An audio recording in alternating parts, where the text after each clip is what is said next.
ಸುಖ ನೆಮ್ಮದಿ ಹಣದಲ್ಲಿದೆ ಅಂದುಕೊಂಡರೆ ದ್ರೋಹ, ನಿನ್ನ ನಾಳೆಯು ಹಣೆಯಲ್ಲಿದೆ ಅರಿವಾದರೆ ಸ್ನೇಹ.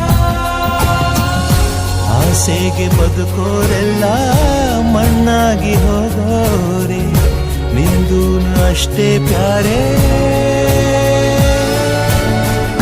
ನರಮನ್ಸ ಬದುಕೋದು ಹೀಗಲ್ಲ, ಕಲಿಸೋಕೆ ಯಾರೂ ಇಲ್ಲ.